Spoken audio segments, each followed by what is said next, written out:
quarterback is the biggest challenge with a 4-day turnaround? Sorry, one more time. What's the biggest challenge for you with a 4-day turnaround? I think the biggest challenge always is just the preparation part of it, but I think we're always ahead of schedule with that. I think I always get up. As soon as we got back, I started watching film, on the plane, and then as soon as we get back home, and kind of get ahead of schedule really. And as long as you have a plan, we've done this a lot. We've played those Thursday night games or these big prime time games, whatever you want to call them. But I think the biggest thing is always being prepared and being ahead of schedule. So. It's something that we've done very, very well, something I really pride myself in, and so I feel great about what we're trying to do and how we're going to go about it. What's your recovery routine look like on a short week?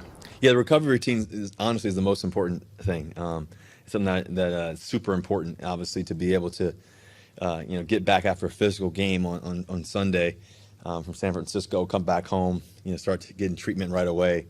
From the moment you get on the plane all the way to the time you get home to getting a little bit of rest and waking up and watching film. Got up pretty early to watch film, and so as I'm watching film, getting treatment and doing all that too as well. So I think I'm a big swimmer. Getting up in the morning, swimming a bunch, getting in the water, hydration. All those little things. I think quality sleep is important. I may not get many hours, especially on a short week, but I think getting quality sleep is really important too as well. And just doing all my mobilization work, all the things that I do with Amy and the strength staff here and everything else is really important. Do the Rams, obviously they have a new defensive coordinator this year, do they look any different in any way at all? Or you saw them 3 times last year. They look like a great football team is what they look like they always do. I think that, obviously Coach Morris, he's been a tremendous coach throughout his career, and he really has those guys flying around and making plays and stuff like that. So we have to be on our A game. I think the biggest thing is obviously, they mix in their coverages and their shells and all that kind of stuff. But, I think their defensive line is obviously extremely talented. The linebackers can fly around, make plays. They're secondary too as well with all the players they have there too. So they do a lot of great things, and we're going to have to play our best football game. What have you noticed about the way they're using Ramsey this year? It seems like maybe moving him around a little more. Yeah, they've done a really good job of mixing Jalen around. Obviously, he's such a tremendous football player. He can do everything. He can really obviously cover guys. He can make plays on the ball. He's a physical tackler. He's really intelligent too. You can tell on film. But they've mixed him around. They put him outside, obviously, which is a normal thing. But also they have him inside playing some slot, and he'll pressure off the edge some too. And he's just a really good football player. Versatile. He's one of those versatile players that's always been a playmaker. And so you really respect how he plays the game. Does having Shane around give you any deeper understanding of what the Rams want to do on the defensive side of the ball? I think having Shane around is just great because you really get to know kind of their players. Obviously, we've played them so much over the years, but I think he just has a great understanding of who they are and just kind of the players they are and everything else. They got a lot of great guys on that side of the ball, and it's just but I think on a short week you don't you have enough time to really focus on what you're trying to do, what you're trying to install, and we have a great understanding of what they try to do on defense, and obviously they're very good at what they do. So. It'll be a great challenge in a good way. Last week you were 4 for 4 in the red zone. In general, what do you have to be successful? Yeah, I think the red zone is such a critical area of the game. It's where you win and lose games. I think that it's a critical spot where touchdowns changes the games, and I think that for us, we've always been really, really good in the red zone. We've been powerful down there to be able to make plays, and it's just playmakers. Guys making great plays. It's tremendous blocking by the offensive line. They do a great job battling and fighting for it, and then the receivers and tight ends and running backs. Obviously having our running backs and Chris and DJ and obviously Alex Collins getting in there and running the ball. Those guys are physical in the run game, and then in terms of the passing game, like I said, you got to have those playmakers that can catch the ball, and we really spread out the ball to everybody. I think that's the thing. Obviously, you saw Freddie make his catch last week. You see guys obviously like DK and Tyler, but we got tight ends that can get in the end zone. We've got a lot of playmakers that can catch the football, so I think that's a advantageous thing. And then I think the ultimate thing about the red zone is attitude, it's mindset. It's mindset. It's knowing that touchdowns. I always say touchdowns only. So I think that's the thing that is super important down there. With a guy like Jalen, as a quarterback, how much do you think about who the cornerback is or do you just kind of look at the receiver and if he's open, or do you ever think about, who the cornerback is covering? Yeah, I think anytime you're playing out there, I think you're always having understanding and who the guys you're playing against and what they're really, really great at, and their strengths and weaknesses if they have any, and sometimes the guys don't have many. And so Jalen's one of those guys who doesn't have many weaknesses. He's really special. He's a great football player, so you got to know where he is and what he's doing and how he plays the game. If you had to self-scout from the last meeting with the Rams in the playoffs, what would your self-scout say about your plan? I think that finding ways to make plays throughout the game. The biggest thing is we had the first two games we kind of battled against them. We had the game here at home that we won, and then the playoff game we just didn't play clean across the board. So I think my biggest thing is just find a way to win the game. That's always my thing. And so we had a chance there. They ended up scoring late, I think, and then game kind of got away from us. But it's all about this year. It's all about this opportunity and what we can do. And I'm excited about it. I'm excited about getting out there and just playing again in front of our fans too, and the fun, the joy of that. And we're ready for it. We're excited. Third down continues to be an area where the offense is having some issues. From your perspective, is that more about not getting the job done in the first two downs, or just not executing when you have those opportunities? I think we've done it for the most part. I think we've done a good job on first and second down. The times that we've struggled on third down, I think we didn't do great there, and it was third and long. We make these third 8, 9s, 10s, 11s, 15s plus. Those are tricky in the NFL. And we play good teams too. So when you're in those longer distance situations, it's a lot tougher to convert those. I think that we've been very successful for the most part when we're third and 6 or lower. I think that's where we want to be at, and that's any football team, right? That's all of us, right? So we want to be in those situations. So I think if we could stay on schedule, those are our best situations, and I think we've done a good job of that, and in terms of efficiency on first and second down for the most part. But the times we've had a penalty or something didn't go right or this or that, I think that's where we caught ourselves in a little bit of trouble. So I think we'll make sure that we continue to work on that and make sure we fix that.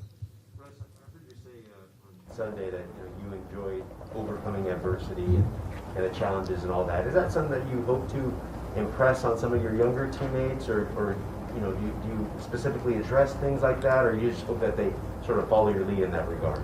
I definitely think adversity is something that you talk about. You don't run away from it.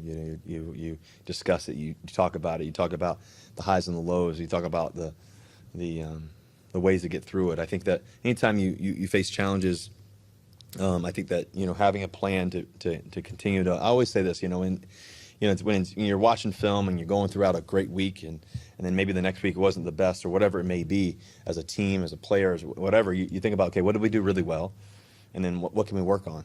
And I think not trying to harp on the positives too much and get and all that, but also not trying to harp on the negatives too much either. Just trying to figure out, hey, what's the better way? How can we get better?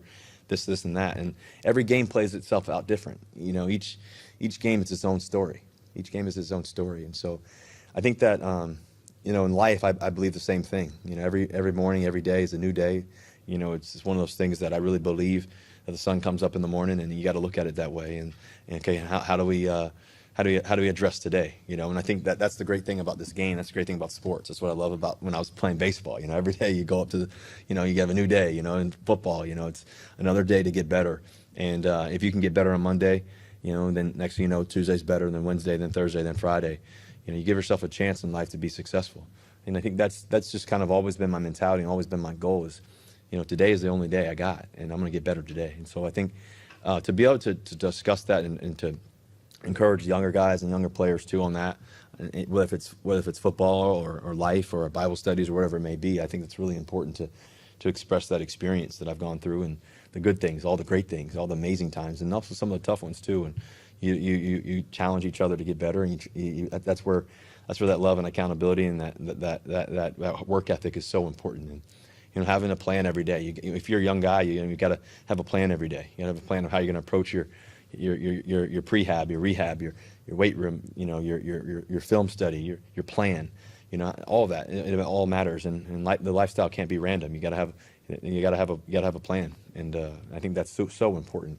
And then I think finally, the last thing is that in terms of adversity, is what you say is going to typically be what you become. And I really believe that. I think a lot of times, You say something negative, it's probably what's going to happen. If you say something positive, say something that's neutral, say something that's, the truth, and say something that, hey, this is where I'm going, this is how I'm going to get there, and you have a plan, it's more likely to happen. And that's just what I believe. How important are victories like Sunday for young guys to go through that kind of early struggle and then to embrace all those challenges and then to overcome and win the way you did when they're trying to learn all these lessons like that? I think I think that's so important. It's a great question. I think anytime you're in, anytime you're in a season, anytime you're going through a long season like we go through every year, 17 regular season games and more, it's one of those things that, there's going to be ebbs and flows of the game. There's going to be ebbs and flows of the season. And that's why I think, really, honestly, that's why I always say that neutral thinking is such a critical part to it. But I think that you can't get too high, you can't get too low. It's one of those things that, that language on the sideline is so important, language in the locker room at halftime, all those things, it really impacts the thought process. It impacts the mind, it impacts the decision making.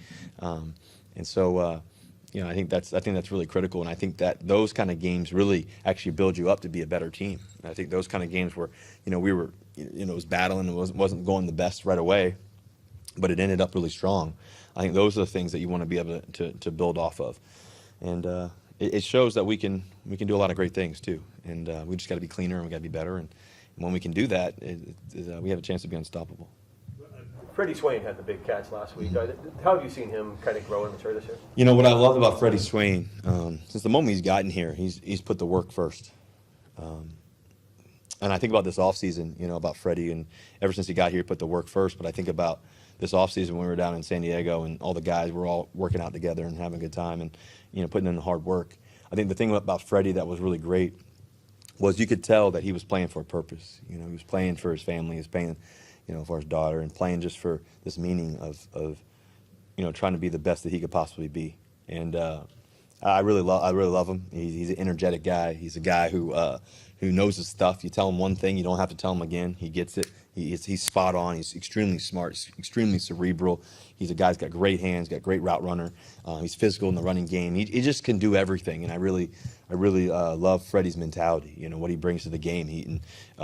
You trust him. That's the biggest thing in playing this quarterback position, receiver dynamic. You got to trust those guys, and you got to trust where you're going to be, how I'm going to be there. And then when something does go crazy and does go array, can you show up? And I think that he shows up in a great way. And his mentality, his attitude is right every day. He comes in and he works extremely hard in the weight room. He works extremely hard in the meeting room. He sits right in the front with him and DK and takes his notes, asks questions, does the right thing. He's a true pro, and he's been that way since day one, and he's getting even better at it. And that's where it's a dangerous thing to see Freddie Swain just getting better and better and better every day. So I love it. Where was he in the progression on that touchdown pass, and where was he supposed to be as to where he ended up? He ended up, he was going to be in the flat, and then he just kind of played ball, which is natural movement by him. He did a great job, but he was really my fourth or fifth read, really, in that situation. I'm not playing San Francisco. What's out about the way the Rams cover DK compared to some other teams?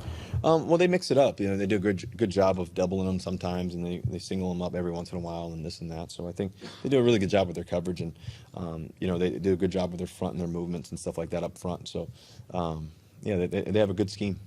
What were you missing Sunday without Gerald out there? And are you hopeful he'll be back out there this week? Yeah, super hoping that Gerald can get back out there. I think that.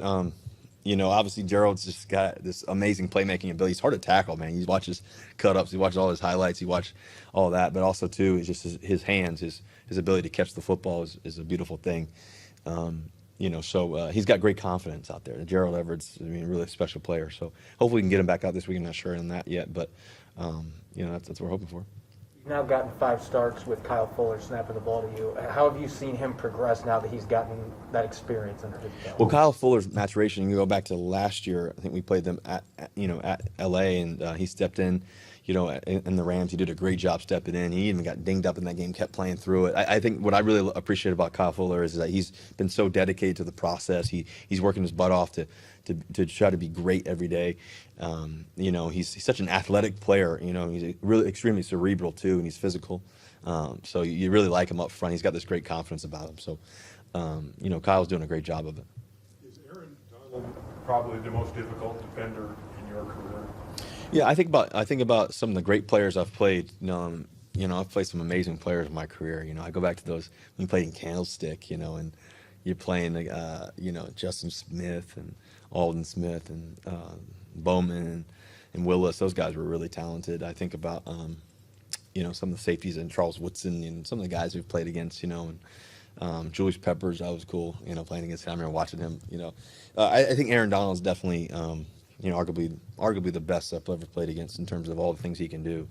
You know, he's a three technique that can get to the quarterback. You don't see that very often. You know, he's a guy that causes havoc in the run game, pass game. He's a really great player in that sense, and he's been doing it. You know, I think that you can measure somebody's greatness by their consistency throughout their career, and I think that his consistency has been, you know, remarkable. And you know, he puts the work in and he does a great job of it. So that consistency at such a high level, you can't argue that he's probably the best. You know, I've played some amazing players along the way. You know, so Urlachers of the world, you know, some cool guys. But definitely, you know, he's one of those guys I'll definitely tell my kids about. You know, when I'm old, I'm rocking chairs. And, you know, this guy, you know, he's one of those guys for sure. One thing specifically about a prime time game at home that you're looking forward to that obviously we haven't experienced it a lot. Yeah, I think every game you play at home here in the stadium in Lumen is a special, chilling moment. You know, but to wear the lime green jerseys at home. Whatever color we call them, lime green, you know, whatever color we call them, but just wearing the green jerseys at home, wearing the feeling of Seattle and the, you know, and the special community that we have. I think sports is really building the city up in such a special way. You see the Kraken, you see the Mariners, what the Mariners did, you see, you know, what the Seattle Storm have done, and just obviously the Seahawks. And it's just a special community, the Sounders. You know, it's this very special sports community, and so our fans are the best in the world. And I think that you know, when people can't argue it, it's a really special place, whether for home or away. You know, and every game when we go in San Francisco, they're the first ones there in the stands early in pregame warmups. I'm just getting my sweat on early out in the warmups, and I'm like, man, these fans are already here. You know, it's a special thing, and to see the, you know, young kids and the fans that have been fans for a long time since '76. It's a special thing, and so I think the blue and green runs deep, you know, and it's a special place. And so, you know, hopefully we can continue to make that rise and continue to do something special throughout the season and hopefully this weekend. What goes into having an offense that naturally creates opportunities for your receivers and tight ends to get yards after the catch? Yeah, I think, well, first of all, I think the line does a great job of protecting and giving me a chance to make those throws, but I think the receivers do a great job of separating, getting yards after catch, that yak, and just being able to get open. You know, I think guys, you know, are such a, I think about Disley, how he caught the ball against the Colts and just stiff armed the guy and just made an amazing effort, you know, and just some of the things he's done. I think about Alex Cons and what he did in the catching the ball in the flat and making it a 40-yard gain, and DK Metcalf coming on the backside on the 3rd and 1, a critical play in the game. He makes a great play to his extra effort on the touchdown catch where he dove for the end zone. Guys like Tyler and you know guys like Freddie. I think that it's the mentality and the work ethic that they put into it in practice every day that allows them to be great on the field. And so I think there's no mistaking why they're great and why they're great at catching and transitioning and doing all that, because of their attitude, their mentality, their work ethic, their professionalism every day. And it's not just on practice days during the season; it's all off season. So it's cool to be a part of something so special and what those guys are doing. Game adjustment and stuff. How important is Austin for you on game day? Yeah, Austin's great on game day, man. He's played the game. You know, I call him Niner. You know, he wore number 9. You know, for the Rams. He's a guy who you know, who's just a great quarterback. You know, who I got to know along the way. I always just noticed his body language in terms of how he saw the game, how he talked about the game, just his mentality around it. You know, Austin Davis has been, you know, Coach Davis, he's been great in that sense. He's young, he's vibrant. He brings a great attitude. We have a great quarterback room. Obviously, Dave Canales is in there. Tater's in there. You know, we have Shane in there too as well. And so, but Austin, you know, he's played the game at a high level. You know, he's been there. I think also too, what he gets is he keeps it simple. He doesn't overcomplicate things. You know, in terms of, you know, we keep focused on the fundamentals, the fundamentals of the game, and just playing the game and having fun while doing it and making plays. And so. You know, I think that you know, I love working with Austin because he understands the game, he sees the game, he processes the game extremely well like a quarterback, you know, because he played it, and in the National Football League, which is a very rare thing to do. and he's done a great job coaching. He's going to be a great coach along the way. Did you really put a note about the 49ers mascot in here? Yeah, Sourdough Sam. Yeah, number 49. Yeah, I tried to throw that in there just to see if guys would recognize. You put a long list of players, and sometimes the guys just read through it. So I put number 49, Sourdough Sam, and it's a real possible number for somebody, but obviously nobody's wearing that right now, and so to to throw that in there was pretty good. So yeah. Who caught it? If anybody, who caught it? DK caught it. Yeah, DK caught it. He was like, Sourdough Sam? So, but the thing is, once they get the answer right, they gotta, they still gotta get it. I quiz them once they get the answer right, just to make sure that they're not just reading through. So I'll quiz them on a few other things about the notes. So they have to read it, So it's one of those things that, oh, shoot, okay, all right, here's my 3 questions for you. So Post-it got it this week. I'm not gonna tell you guys what it is yet, but maybe after the game. Did a college professor do that, or what gets the idea? That sounds like a college professor trick. No, I've had people do it to me in college, but I think just to throw in something random to keep them guessing, making sure that they're doing the process, and it's fun, it's engaging that way too.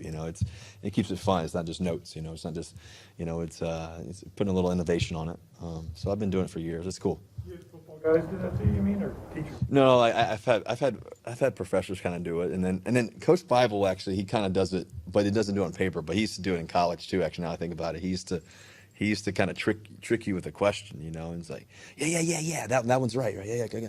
No, it's not right, So he'll kind of get you that way, set you up, So I think that's always fun. Anything else, guys? All right, go Hawks. Yep. Thank you guys.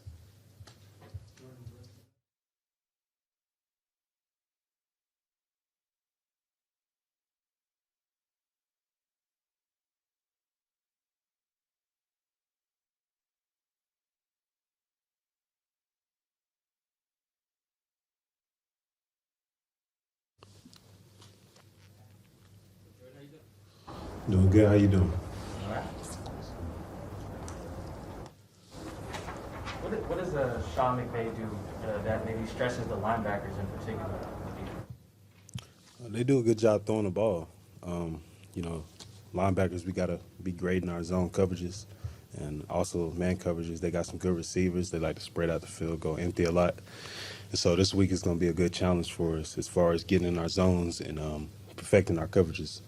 You obviously saw the Rams 3 times last year. What does this offense look like with Matthew Stafford now running the show for them?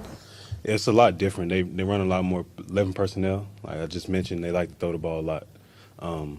He's a gunslinger. He can throw it all over the field. And so, like I said, it's important for us, to hit home on a pass rush, get in our zones as linebackers and stay on top of the DBs. What about the running back? When you look at Darrell Henderson, he's a different type of back. I know he's had some injuries, but what's the challenge there with him? He's a good back. One cut back, got a lot of speed, physical. So it's another good week. Coming in, it's always stop the run first. And so we're going to make a point to that as we go in practice this week, getting prepared to stop and run and what they like to do. But he's a good back, so we got to be prepared. You've been facing Shane's offense now since June, and him coming from the Rams. Does that benefit you guys at all going into this latest chapter against Sean McVay? Yeah, it's some things that they, obviously favor in the offense that we've seen, which Coach coming into training camp, that we got to, face a lot of ones-on-ones with the offense. And so, we can go back and look at that and ask Coach for some tips. He's been there. He knows what they like to do and help get further prepared for the game.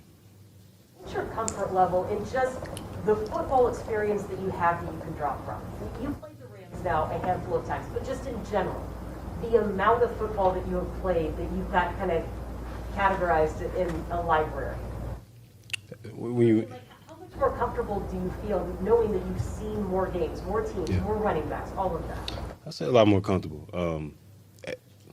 The more you play and the more experience you see that you have, you start to see that a lot of these offenses, they all do kind of the same things. They may disguise it in different looks and different personnels or formations, but it's only so many routes you can run. It's only so many gap schemes and run blocks that you can have. And so the more experience and more repetition you see, it kind of comes second nature. Get a lot more comfortable. Do you watch film differently now than you did a year ago? Absolutely. It's a different way to watch film, breaking down the formations and breaking down what they like to do out of these formations and these different personnels and what happens when this player comes in and when he's lined up in this alignment. So many things in detail that you got to look for while watching film. And I think, when you watch it the right way, it gets you more prepared for the game. Check all that in a notebook or something?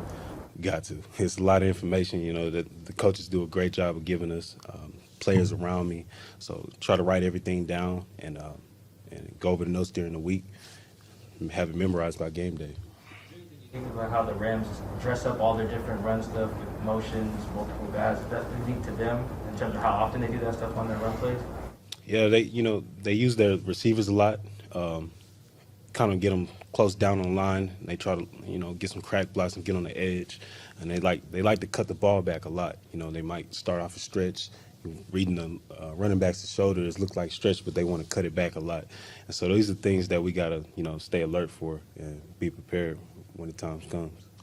Jordan, are you guys only looking at the 4 games so far this year? Do you look at are you looking at last year's stuff with the Rams, even though it's a different quarterback? Are you looking at Stafford's old tape before this year? Kind of where does that sort of break down a lot? Kind of everything.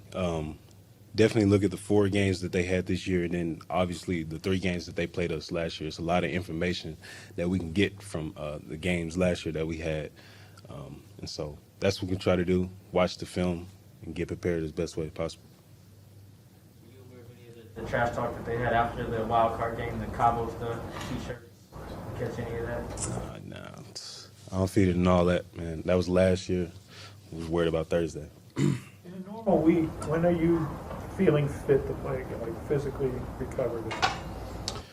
Maybe around Wednesday. So, just a day behind, but I feel great. Came out the game clean. Just staying on top of recovery, getting ready for Thursday. Anything else? Thank you, Jordan. All right, appreciate you.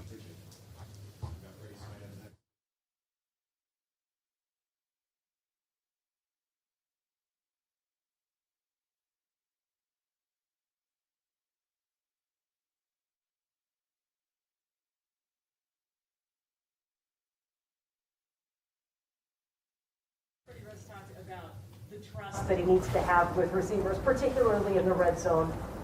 When did you know you had earned Russ's trust?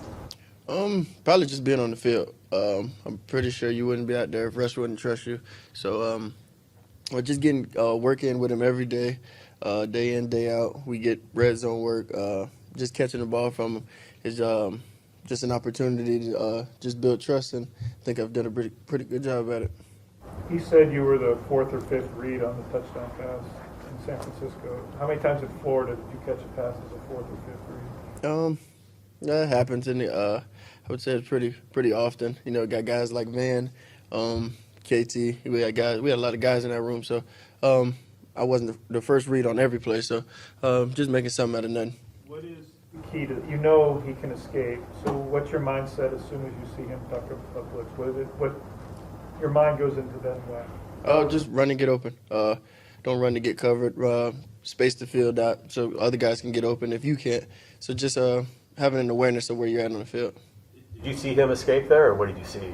No, I didn't. I just played off of the linebacker. I think it was 51 that played out. I just played off of him. When I looked back, I seen he would escape, and I had a chance. So. Where were you supposed to be as opposed to where you ended up? I was supposed to be there. At the pylon? Yeah, I just had like a little wheel route, but yeah, worked out pretty good. What's unique about how the Rams maybe rotate their safeties and stuff after the snap? They do a good job of disguising things. We just got to be honed in to details. They give away some keys, so we just got to be honed in and execute our plays. The Rams defense just faced a quarterback that, obviously can keep plays alive and make things happen the way you can. When you're looking at that tape, is there anything that stands out about when the play breaks down regarding their defense, or is it like Russ just described? He's like, you're just playing ball at that point. Right. Yeah, I think it's just. I think it just comes back to playing football. Just knowing where you're at on the field, knowing where guys are supposed to be and where they're going, and ultimately just being a football player. Playing a primetime game at home, is there any extra level of excitement for you? It's another game, another home game. Be in front of the 12s. I think it should be a good one. Russell talked about the work you did with him in the summer and all that. I guess how important was that? And was this the first year you did it, or did you do that last year as well? COVID was around when I was coming around. So no, I didn't do that last year. I did it this year. It was good, just to see how he thinks in the red zone and see where he kind of puts the ball, see where I need to put myself, and he can see where what I think in the red zone. So it was good. Anything else, guys?